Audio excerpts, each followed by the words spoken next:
Hi Vedasandur மக்களே, நம்ம தொகுதியில இப்போ பேசப்படுற மாயனூர் உபரி நீர் பற்றி உண்மையை சொல்ல போறோம்.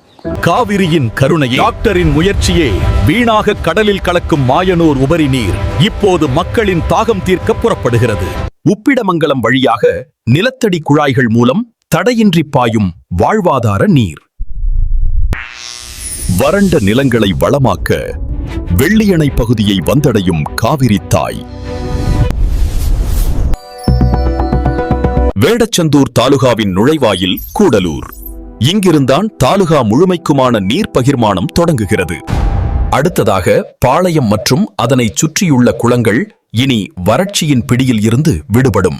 குஜிலியம்பாறை ஒன்றியம் வாய் மற்றும் கோவிலூர் கடந்து கூம்பூர் வரை தாகம் தீர்க்கும் மல்டி கனெக்ஷன் காட்சி. கோவிலூர் அடுத்து எரியோடு சந்தித்து இங்கிருந்து 3 திசைகளில் பாய்கிறது.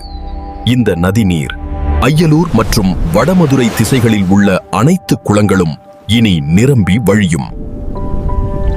எரியோடு முதல் குளத்தூர் வரை ஒரு நீண்ட பயணம். பல ஆயிரம் விவசாயிகளின் கனவு நனவாகும் தருணம். வேடசந்தூர் தாலுகா முழுவதும் இனி பசுமையாக காட்சியளிக்கும். நிலத்தடி நீர் உயரும், விவசாயம் செழிக்கும். மாயனூர் அணையிலிருந்து 1 TMC சர்ப்ளஸ் வாட்டரை DI பைப் மூலமாக வெள்ளியணை உப்பிடமங்கலம் வழியாக எங்களுடைய குஜிலியம்பாறை ஒன்றியம் உள்ளே வந்து எங்களுடைய வேடசந்தூர் தகுதியில் இருக்கின்ற நூற்றுக்கணக்கான நீர்நிலைகளை நிரப்ப வேண்டும் என்ற தாழ்மையான வேண்டுகோளை இந்த நேரத்திலே நான் வைக்கிறேன். ஏனென்றால் இவர் செய்யவில்லை என்றால் எவரும் செய்ய முடியாது.